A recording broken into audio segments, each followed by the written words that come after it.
വീഡിയോയില് നമ്മൾ എങ്ങനെയാണ് കോഡ് റൺ ചെയ്യേണ്ടതെന്ന് തിയററ്റിക്കലായിട്ട് നോക്കി. ഓക്കെ, ഇപ്പൊ നമ്മൾ പ്രാക്ടിക്കലായിട്ട് എങ്ങനെയാണ് ജാവ കോഡ് റൺ ചെയ്യേണ്ടത് എന്ന് നോക്കാം. ഇപ്പൊ ഉള്ള കമ്പൈലർ ലൈക്ക് ഇന്റലൈജ്, VS കോഡ്, അതിലൊന്നും ഇത്ര വലിയ സ്റ്റെപ്സ് ഒന്നും ഇല്ല കമ്പൈൽ ചെയ്യാൻ വേണ്ടിയിട്ട്. ബട്ട് സ്റ്റിൽ നോട്ട് പാഡ് ഇതുപോലത്തെ കമ്പൈലേഴ്സിലൊക്കെ നമ്മൾ ഈ സ്റ്റെപ്സ് ഒക്കെ ഉപയോഗിച്ചിട്ട് വേണം കോഡിനെ റൺ ചെയ്യാൻ. അപ്പോ ഞാൻ നോട്ട് പാഡിൽ ഒരു ചെറിയൊരു ഹലോ വേൾഡ് കോഡ് എഴുതിയിട്ടുണ്ട്. സോ ഇതിൽ ക്ലാസ് നെയിം എന്താന്ന് വെച്ചാൽ ഇവിടെ പബ്ലിക് ക്ലാസ് എന്നില്ലേ, പബ്ലിക് ക്ലാസ് സ്റ്റാർട്ടർ എന്നില്ലേ, ഇതിൽ സ്റ്റാർട്ടർ ആണ് ക്ലാസ് നെയിം. ലൈക് ക്ലാസിന്റെ അടുത്തുള്ളത് ക്ലാസ് നെയിം. ഓക്കെ, ഇവിടെ ഒന്ന് സേവേഴ്സ് എന്ന് കൊടുത്തിട്ട് starter.java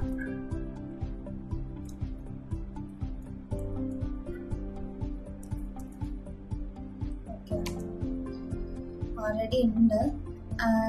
ഇപ്പൊ എന്നിട്ട് നമ്മള് ഫയലിൽ പോയിട്ട് കോഡ് സേവ് ചെയ്തതിന്റെ ശേഷം നമ്മള് ആ കോഡിന്റെ പാത്തിലേക്ക് പോയിട്ട് കമാൻഡ് പ്രോംപ്റ്റ് ഓപ്പൺ ചെയ്യണം.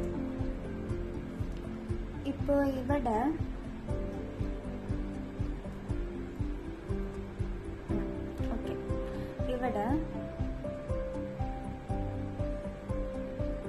നമ്മള് javac file name .java okay starter.java ഇതുപോലെ ഇട്ടിട്ട് നമ്മൾ കമ്പൈൽ ചെയ്യാൻ പോവാണ്. അടുത്ത് ജാവ ഈ starter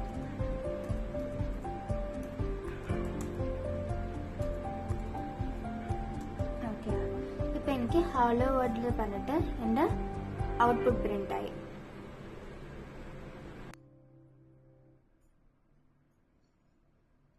so architecture of Java എടുക്കുമ്പോൾ ഞാൻ JVM എന്താ പറയാൻ പറഞ്ഞല്ലേ. JVM പറഞ്ഞു വെച്ചാൽ ജാവ വിർച്വൽ മെഷീൻ.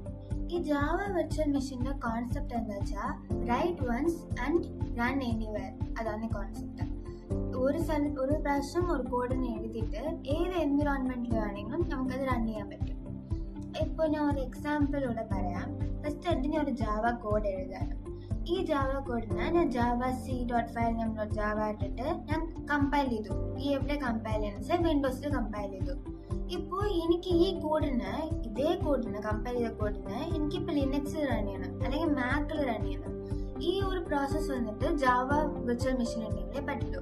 ഓക്കെ, ഇപ്പോ ഈ കമ്പൈൽ ചെയ്ത കോഡിന് ഞാൻ വന്നിട്ട് java.filename ഇട്ടിട്ട് ലിനക്സിൽ റൺ ചെയ്യാൻ പറ്റും. ഓക്കെ, ഇതാണ് ജാവ വിർച്വൽ മെഷീന്റെ ജോലി. അടുത്ത് JVM കോമ്പണന്റ്സ്. JVM കോമ്പണന്റ്സിൽ 3 ഉണ്ട്: ലോഡർ, വാലിഡേറ്റർ, ജിറ്റ്.